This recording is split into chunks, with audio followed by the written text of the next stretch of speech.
Okay.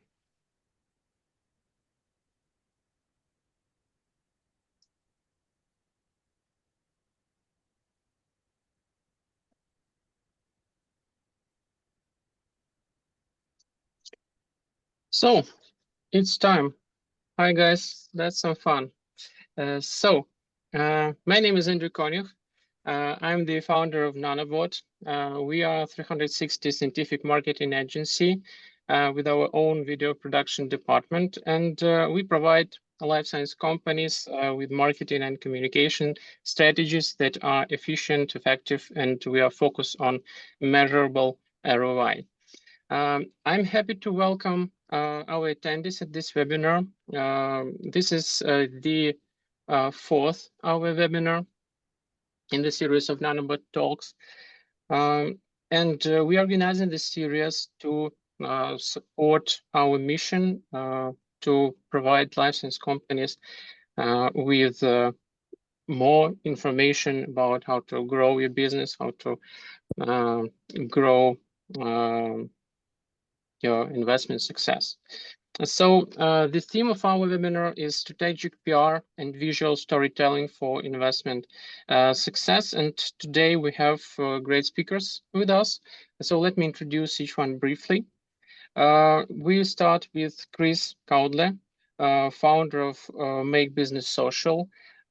Chris has worked in PR and communications for pharma and biotech industry for more than 20 years, and he helped dozens of companies to develop and grow their business through strategic communication and PR. Our second speaker today is Vera Karimova. She's a founder of V&Duo Content Agency, and she's an award-winning marketer with decades of experience in content creation. Our third speaker is Natalia Stasyuk. She is our account executive director in Nanobot. And Natalia has more than 20 years of experience in marketing, sales, and communications. And the last 3 years in Nanobot, she's helping our clients in life science with to tune their communications and growth. So I'm excited about this opportunity to gather seasoned experts in one place. Today we have about 10 minutes of presentations for each speaker. And after this, we will have a Q&A session for about 10 or 15 minutes, depending on how much time we're left with. About our audience, just in a few words while we're waiting our participants, we have 60% from European Union and UK companies and 30% from US and Canada. 70% of companies belong to biotech industry, and among our attendees are C-level executives, marketing, and business development managers. There was a question, what is your goal for upcoming webinar? And I would like to summarize in 3 sentences the goal for this webinar of our audience. So the first phrase is enhancing healthcare communication strategies, leveraging visual storytelling for brand awareness, and exploring PR tactics for biotech growth. So this is what we are going to talk today. So let's start, and we're supposed to provide a lot of useful information and insights. So let me make Christopher talk.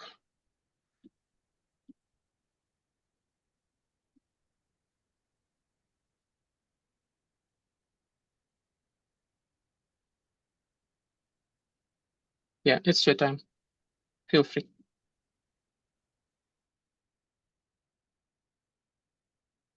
Unless, Chris, yeah, please unmute yourself.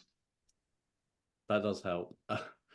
Thanks, Andre, and hello, everyone. It's great to be here today. And I'm really looking forward to showing you today how PR can support your investment goals. But first, I wanted to show you what what public relations is and what it isn't. So let's just start by looking at marketing. So this is what marketing is. It's about telling people what you are. Advertising is the same, but it's on repeat. Branding is about how other people perceive you. And PR is about what other people say about you.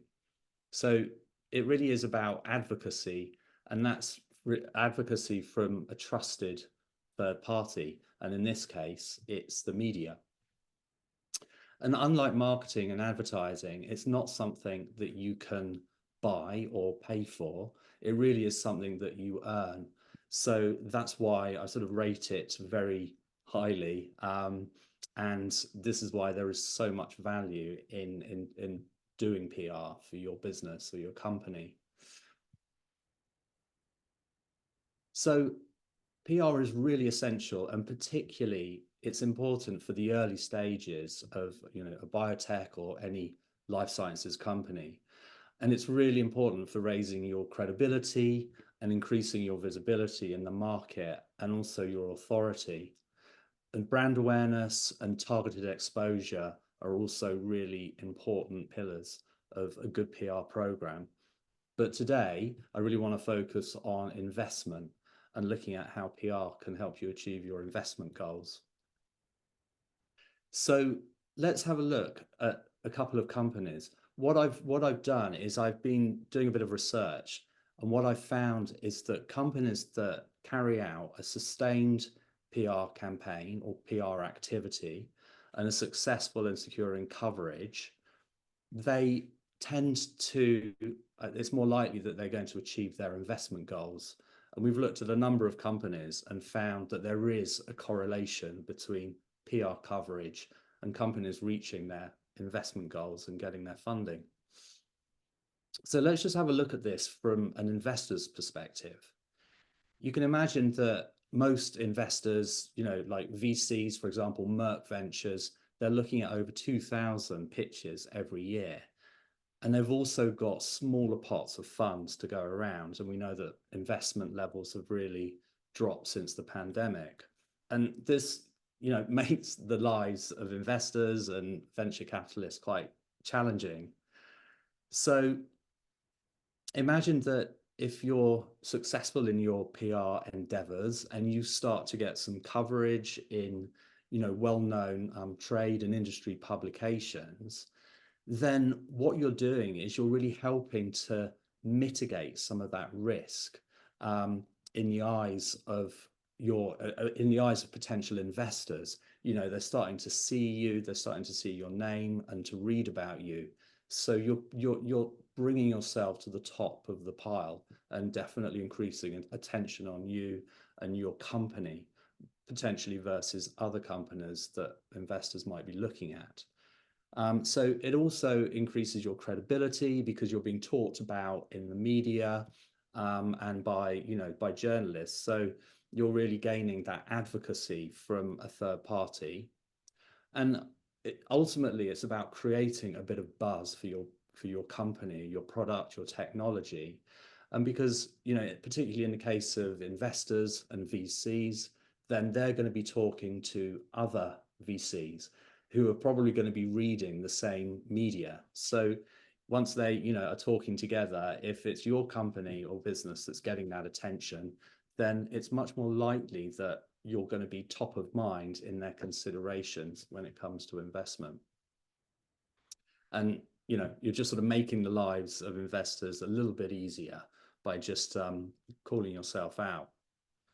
So in terms of a roadmap for strategic PR success, then what does it look like and what are the key actions that you need to be undertaking? So I split this into a 12-month period because what we like to do is look at it as quite a long-term investment. So months 1 to 3, it's really about getting your objectives set. For the purposes of today, the objective here is for you, your company, to raise funds. But it also might be about building your profile and visibility, attracting new customers or attracting new talent. And secondly, it's really important that you do an environment scan and you put in a bit of time to research the media environment. So that's really to understand what are other people in your industry or sector saying, what are they talking about? What are the hot topics? And also what are your competitors saying when you're looking at trade publications, industry media. It's really to understand that bigger picture, and also any influencers that are speaking out in that sector, whether that be doctors, clinicians, other scientists. And once you've carried out that research, then you can move to creating your key messages. And I really advise that when you're doing this, your messages that are about your company, about your team, about your technology, your innovation, you really keep them focused and you keep them simple, and that through your messages, you're starting to tell a story. Now, you may already have an investor deck if you're an early startup, for example. So, obviously you can use some of that information and start to combine it, but to be very focused on, these are the messages that I want to communicate to a potential investor. And then the last piece of that first 3-month period is really about developing your strategy and your PR plan. So what is going to happen when? And you're going to have things like data milestones potentially. You're going to have hopefully you're going to have potential funding, events, attendance at conferences, maybe podcasts, for example. So it really is just having a long-term view about what's coming up, and then plotting that into your calendar. And then months 4 to 12. Now, this is really about actually putting your plan into action. So, it's working on your social media and website, and really making sure that your messages are consistent across all of your platforms. So that's thinking about individual LinkedIn accounts, your website, Twitter, X, for example. And also you can use social media, and I think it's a really great, a great way to amplify any media coverage that you do secure. So you're getting, double the return for your money, if you like. You get the coverage, but then you also get to talk about the coverage in your own channels. And lastly, as well, the importance of networking. And I'm sure everyone knows how powerful, or has some idea of how powerful LinkedIn is in terms of furthering and developing your network, and particularly when it comes to investors and potentially securing new leads or meetings. And then the CEO and founder visibility is really important, and I think just as important as raising the visibility and securing coverage for your product and your company. Also think about thought leadership. So what can your team, your CEO, your founder, what topics can they focus on, and where can you place those in media, events, conferences, for example. And I'm going to talk about that a little bit more on the next slide. And then finally, media relations. So I'm calling it media relations because it really is about building relationships with journalists, rather than just calling up a journalist cold and asking them to cover your company or your idea or your product, your drug. You really have to nurture those relationships over time. So it's about providing value. So if you can get to understand, particular journalists' topics of interest, then if there's a way that you can offer a new perspective or contribute to an article that they might be writing, that's a really good way of getting your foot in the door with a journalist. And so eventually, as the relationships develop, then they will start to come to you for information. So yeah, it really is about being helpful. And ultimately, where we're trying to get to is funding. So, if you put in the work, if you're consistent with your PR efforts, then hopefully you should see your funding secured as a result. So just going in a little bit deeper on the founder, CEO, and the team, the thought leadership. I know that sometimes, people are scratching their heads thinking, well, what can I talk about? So what I do with clients is we really look at, what are the topics that are really of interest to them, that are relevant for the audience, but then also speak to the product or the expertise within the company. And so just building out that profile really helps to set the topic and set the agenda for conferences, for thought leadership content going out on LinkedIn, or for pitching ideas to journalists, to trade media, for example. So you can see it's really about hitting the sweet spot. And then I just wanted to quickly show you this slide. It's really about looking at PR in terms of where you are, where your company is, what stage they're at.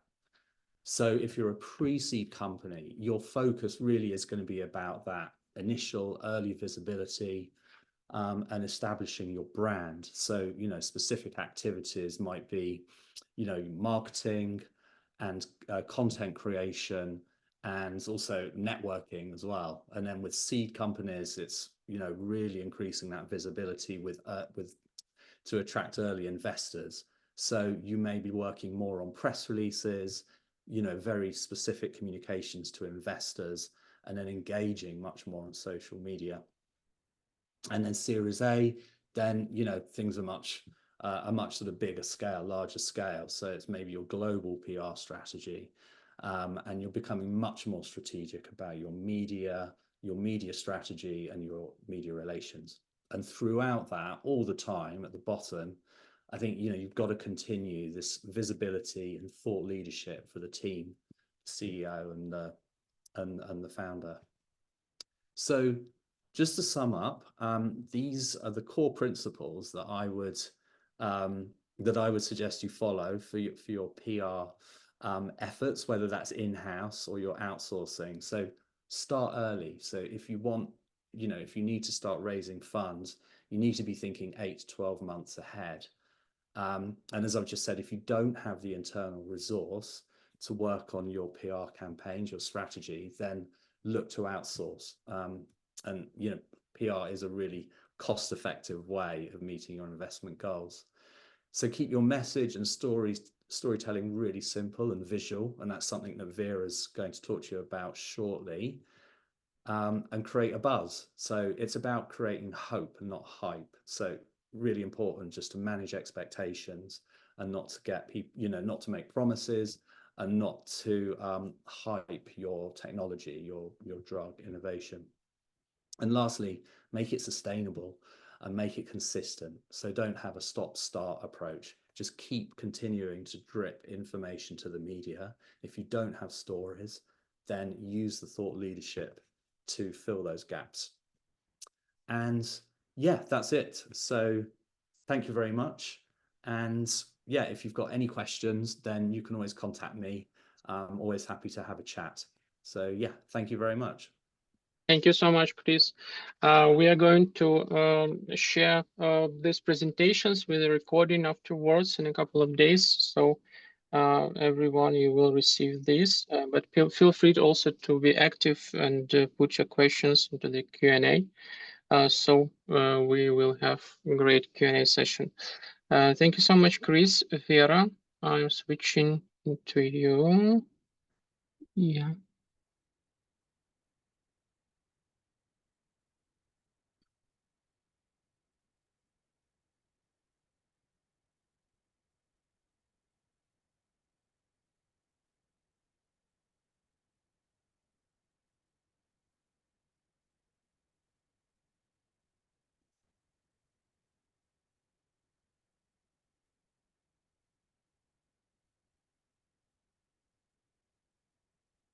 Okay, we have Vera Plus, and we are making Vera co-host. So Vera, right now you can unmute yourself and share your screen. Yeah, thank you so much. Hi, everybody. Thanks, Chris, for the great presentation. Now let me pick up from the point of visuals in biotech communication. And we're gonna talk a little bit about why are visuals as important as text in biotech communication. I like this image. That's great. Visuals are important, aren't they? Yeah. Yeah. I'm here to show you why investing in visuals isn't just about aesthetics. It's about clear communication that drives investment, dissemination, ultimately better outcomes. And I am Vera. Nice to meet you. I'm co-founder at VNU. We are strategic content partners of small businesses and startups in tech and IT, all things content, video, animations, images, social media, blogs, articles, PR articles, anything you can think of, we can make. So I will be happy to share a bit of my knowledge about it. Why are visuals as important as text in biotech? Let's take a closer look. First of all, it's faster to get the images. Biotechnology deals with intricate processes, and a well-crafted diagram or illustration can instantly convey what paragraphs of text struggle to explain. So using images saves time and ensures everyone is on the same page. Like in this example, imagine trying to describe the circulatory system using just text, as opposed if you use just a clear diagram. So the difference in understanding is night and day. Second, images are way more memorable. Studies show that visuals boost information retention, and the concept that is reinforced with an image sticks in the mind much longer. This is crucial in biotech since information often needs to be recalled and acted upon. Speed, clarity, and memorability, they're not just nice to have, they are essential when you are presenting your company to many people all the time. So when you are communicating with investors or collaborators, powerful visuals ensure that your message lands with the maximum impact and retains. Why we want it to happen? Most of all, because images affect and attract investment. So there is, in fact, a study that revealed that visuals play a big role, and investors, when shown different images alongside identical project information, shifted their decisions dramatically based on the kind of visuals and that they see. Positive visuals, both nature or non-nature, resulted in up to 20% increase in investment compared to no imagery or negative imagery. So the conclusion is that visuals do influence decision-making, even in a seemingly pure data-driven world of investment. Now, let's talk about the specifics of visuals in scientific communication. As we know, biotech visuals need to convey complex scientific information accurately, which is a challenge unlike most other industries face. So let's see what the specifics are here. First of all, the accuracy of images is ultimately important because biotech visuals often depict pathways, molecular structures, devices, and at first stage, accuracy is paramount. You need to have scrutiny about every detail. When you have your basic idea, basic concept down, very detailed, very accurate, you can move on to a second stage, which is prototyping. So you get it a little bit like more flesh on it, but you still keep it very accurate. From here, from this like iterated model, you can move on and make more improvements, make it a little bit more visually attractive, more engaging, at some point even use creativity, not too much, or just enough to stand out, but not enough to mess with the science. From here, as you have this idea of your primary visual, you want to go to planning visuals, since planning visuals from the very beginning saves you time and money down the road. So we at VNU like to use this chart to plan assets on the content strategy stage. We will think about what formats we will need for each challenge. We break it down like so, from small stories to big stories, and from inside audiences to outside audiences. For example, big story is a good fit for your pitch. Social media love like smaller bite-sized stories. Also, external audiences would like data-driven infographics. Internal audiences may use explainer videos or, for example, behind the scenes video for your employees to understand the process fully. And now, knowing our plan and keeping the core science image the same, you can start visualizing it and adapting your visuals to the audience. So this supposes a kind of layered approach. Why? Because presenting your new drug or like new device to investors requires a different visuals than, for example, explaining it to patients. In one case, you will use like more data, more infographics, more specific information. In other case, you want to use maybe like more images, more storytelling, stuff like that. How you present your product shapes perception and impacts the action or inaction of your audience. So you have to target accordingly. And of course, you want your content and your visuals to drive action. Many biotech startups rely on the same generic visuals. They just use this like lab coats, test tubes, some kind of molecules flying in the space, which really blends into the crowd. And we feel that this can be a big missed opportunity.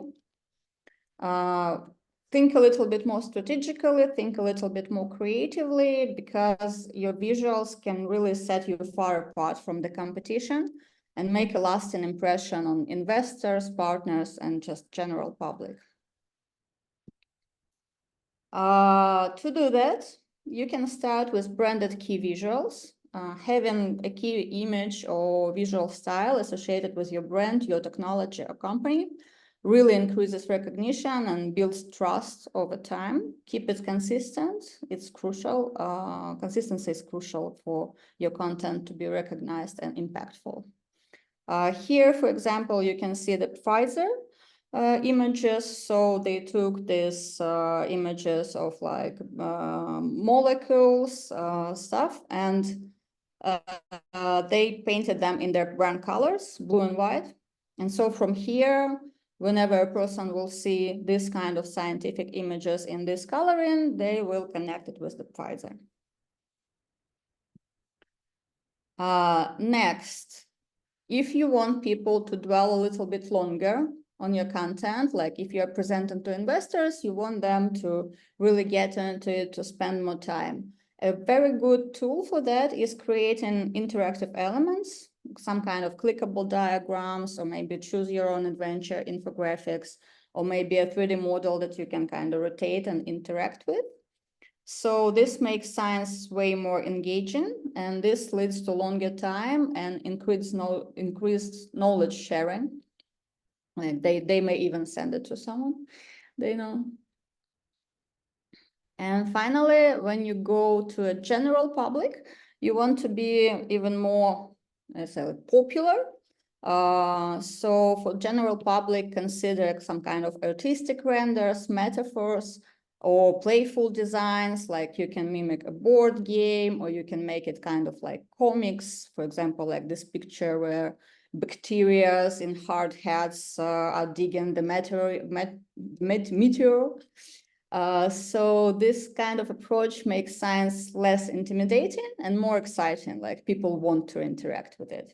We absolutely love how this, like science magazines, they transform all complex topics into fun stories. They grab attention, make people grab this magazine and show their friends.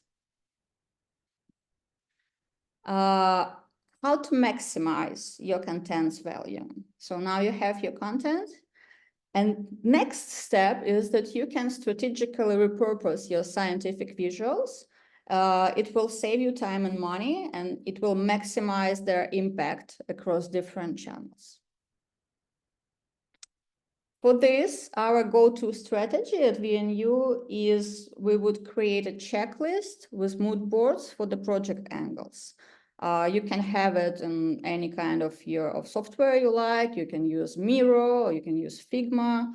Have this board there, share it with your team, and then fill it in with draft images. Also, these images, you can make them with Midjourney, or you can use references from internet. Like on this stage, you just want to get all your ideas out and have a good idea about what you're looking to create. So here, just to show you an example, we have 6 angles. They are basic frame of communication for any kind of product that you can promote. So we have visual narratives, which is your hero story, nice visuals. Then you have a more infographic approach about how your product works. So you want to have here graphs, some kind of like nice animation explaining what your product does. Then we have product-focused images. This may be just a beautiful picture of your invention or a molecule. User cases, it's very user-generated content approach. So you want people maybe to shoot a little bit like homemade videos or pictures. You may have meet the team angle, where you tell about how did you come up with your invention, how it is made, put a little bit, once again, like people behind the brand.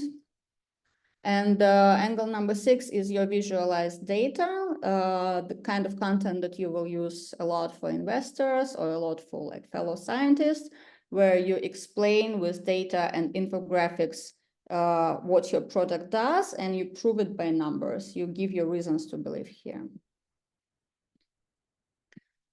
And for biotech in particular, we recommend having this core 3D model of your product or invention. So it will be the core of your visual arsenal. Once created, this 3D model, you invest once, but then it can be used in absolutely all content formats. You can use it in videos, you can make animated videos really easily. You can use it in infographics, maybe put it in like AR, VR, let people play with it a little bit, make it interactive. And even this is like our little favorite, you can 3D print your primary product or model or device. And when you meet investors, you can give it out. And as soon as people put their hands on something tangible and cool, like 3D printed, they definitely remember you. It really livens up the conversation and gets the minds going in the way you want them to. So just to sum it up, let me put this like 3 points out there. First of all, visuals are not a luxury. They are the key to communication. They do influence decision-making. You should have them. Second, plan visuals from the start. You should treat visuals as part of your content strategy, since it streamlines creation, saves you resources in the long run. And a good way to handle the visuals is to have your own content library. So here you can audit your existing visuals, drafts, any kind of sketches you have, then have a mood board to define your style, and then have a checklist to stick to. So you always have consistent and high quality visual content. This is pretty much it. So if you ever need help strategizing, planning your content, feel free to shoot me a message on LinkedIn. I'll be very happy to connect and help you. And now we can move on to biotech content production, which I believe next speaker has more to say. So yes. Thank you so much, Vera. I'm Eddie Natalia. And just to mention, I like this slide with interactive webs. That's a great communication asset, maybe. And we did several projects in the US with this interactivity. It can be like application or like a web page. And the 3D model also great because I remember when we used to be just an animation studio. Some companies also reached out to us with those 3D models, and it was very easy to communicate and do those projects. So, Natalia, it's your turn. Please unmute yourself and share your screen. Oh, yes.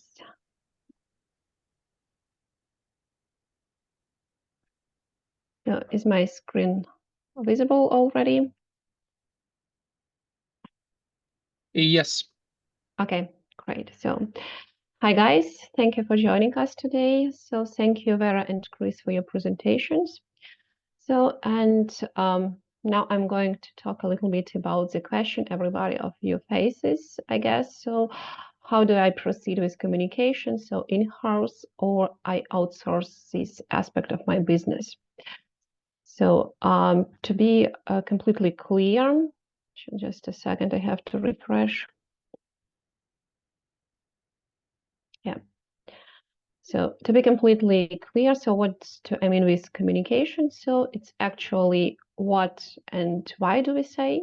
So it's about strategy. So and how do I say this? To be heard and considered. So, and one of the important aspects are the channels we communicate through. So our website, social media, media and public, so events, so investor events, for example. So partly this topic has been covered by Chris already. So I start my topic with a little bit of storytelling. So my storytelling is about comparing dancing and science. So I explain how I get to it. So my daughter is a dancer, so she's quite young, 12 years old. So she has been dancing since 6 years old. And this year it was the first time she had to present to dance on a big dance pool. So, and I've been in the role of someone who had to take a decision about the investment. When I was told how much the dress cost, how much I have to pay for the makeup, and so on, I was first shocked and refused to do it. But after considering and after understanding, so how much energy, time, and cost we've already put in her dancing, I understood that this investment would be something like 5% or even less of everything we've already done. So I followed the advice of our coach. So, and I let my daughter shine on the dance pool. The next day I was traveling and it was really a great chance to reflect. And I understood that actually scientists and dancers had a lot in common. So first of all, I talk about this investment of energy, time, and funds we do in the beginning. So we study a lot, we spend a lot of time in the labs, so to make our research. And then at some certain point, we have to present. And like me, so many scientists don't want to let their science shine. So driven by different reasons. So some like money, some just believe it's not an important aspect of their business. So let's talk about gains and losses. So when you communicate professionally, so first of all, you gain attention. So of course we understand that it's like 5-second gap. So this attention is the beginning of your presentation, but still you have it. Of course we understand that so the main work had been done before. So the main work is your science because it's really the cost of entry to the market. So, and from the very beginning, you have the chance to establish yourself as a professional. So, and you are confident of all aspects of your presentation. And now what you can risk, so what you can lose.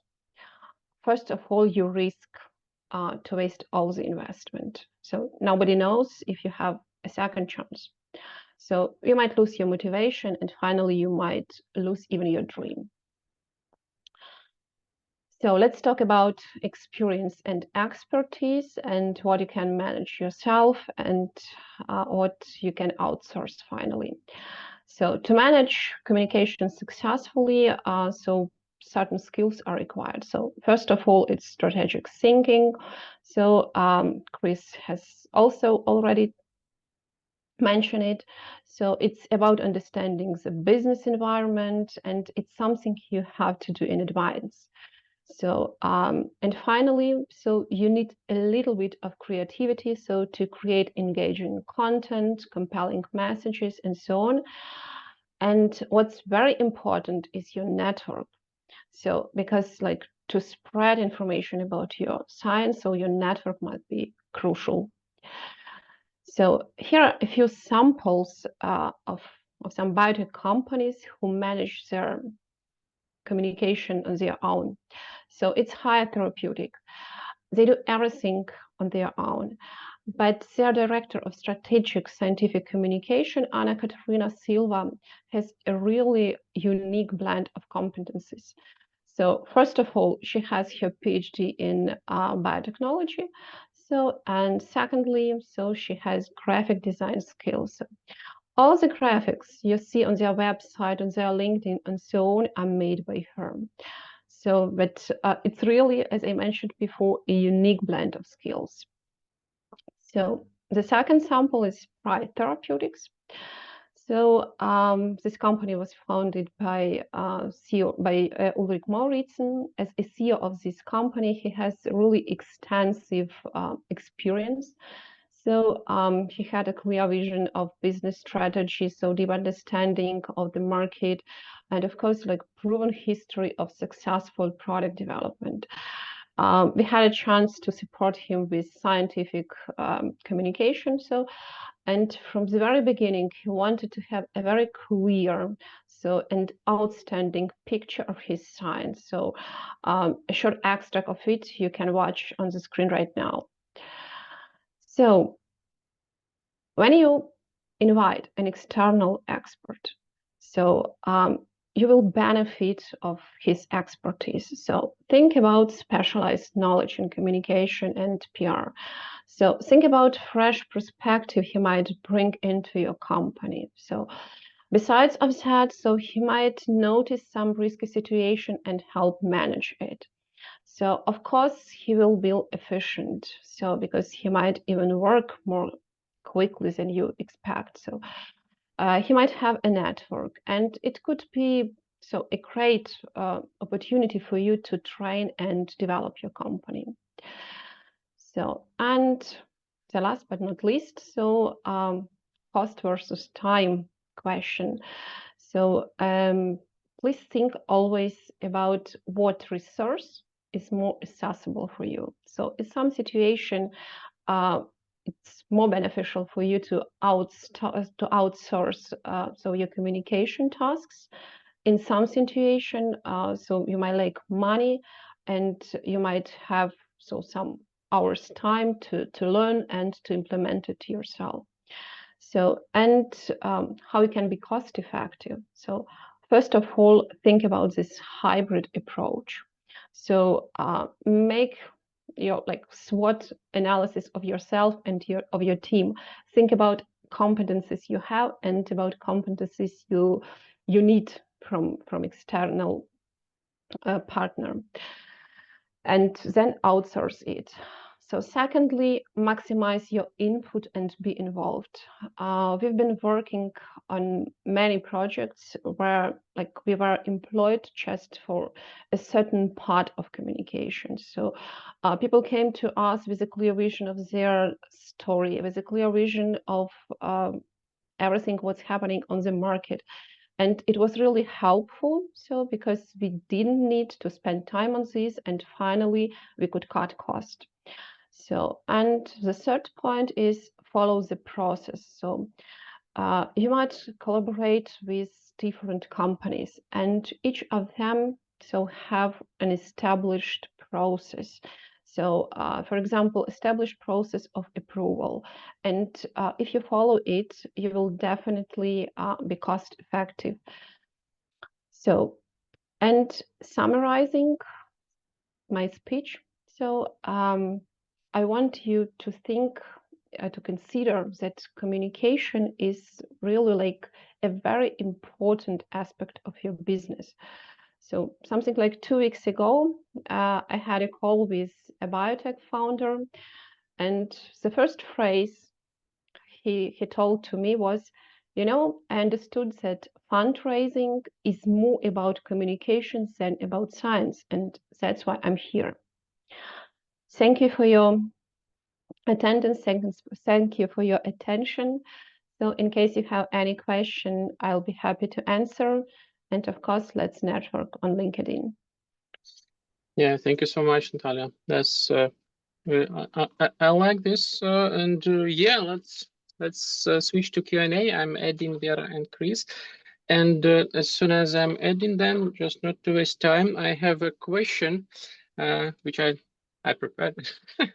So so what tactics in communication were successful for your customers that help them to raise investments?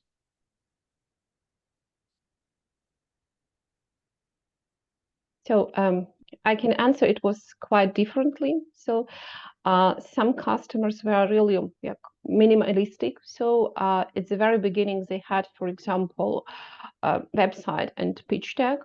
So, and some customers start with like the full package. So they want to have everything at the beginning. So they want to be like fully equipped.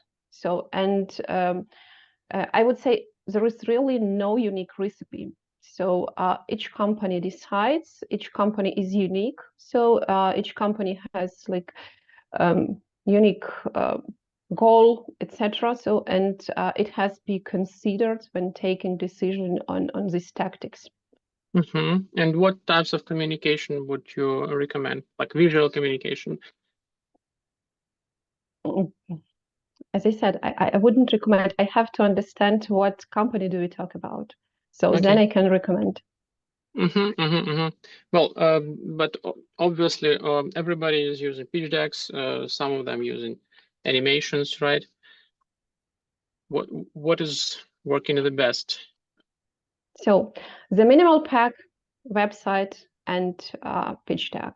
So animation is nice to have, but in some cases it's crucial. So because otherwise you cannot explain your science. Thank you so much. Vera, do you have anything to add, Chris?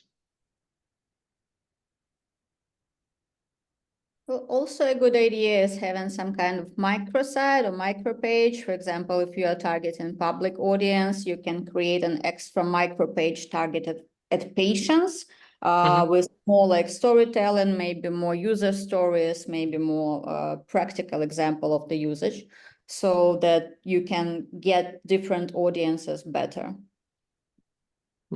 Thank you, Chris. Anything to add? Thanks, Andre. Yeah, I was going to suggest that if you don't have everything on your website, so you don't have, you know, maybe, I don't know why, but maybe the animations aren't there already, just have something really, you know, a backgrounder for the purposes of reaching out to journalists. Just have a really simple backgrounder that explains, you know, who your company is and your team.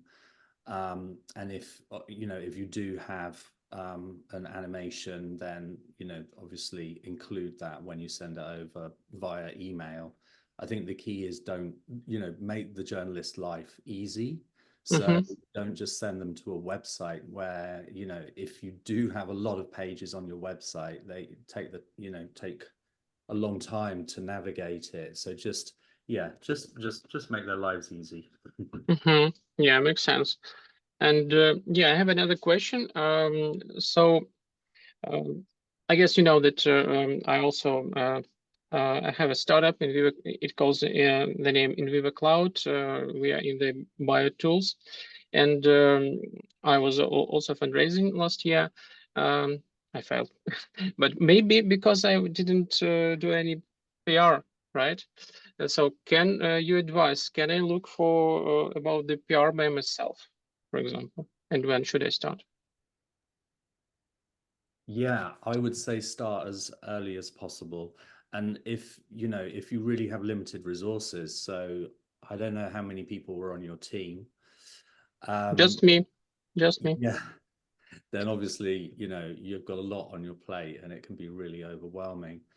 But I would, you know, once you have your story together, I mean, it depends what you're trying to do. If in your case you are trying to attract investment, then you're going to have your investor, your pitch deck ready. So it might be about just repurposing some of that into your backgrounder, so that you've got some just very simple information that you can send to a journalist, because you have to tailor your information. So there's no point sending an investor deck or a pitch deck to a journalist, because their needs and what they need is different. And I think going back to what I was saying about just starting to develop relationships with journalists quite early on is really important. And again, it's not asking a journalist to, feature, it might, to feature you in their publication, but just kind of do a bit of stalking online, look at their social media channels, have a look and understand the topics that they are really focused on. And then, hopefully these are going to be journalists that are, like covering topics that are relevant to your, your technology or your platform, your drug, for example. And then think, is there a fresh perspective, or is there a bit of a story that I could, pitch to the journalist or help them, and, and position yourself as an expert in that area, rather than just, it's about me, it's about my company. It's always about, what can I, how can I help this journalist? And then when that relationship builds, then that's when they will start to come to you, and, as a favor, they might feature you in an article that they're writing, 6 months later. So again, yeah, if That sounds like a lot of job, right? it sounds like a lot of job, a lot of to do. Pick one journalist, and then just focus on developing a relationship with them. But yeah, there is a lot to do. And that's why, companies need help. And when should I be issuing press releases then? When is this sweet spot? Yeah, there is. I think particularly with US companies, it seems to be a bit different, and there seems to be a tendency to send a lot of press releases out on newswires.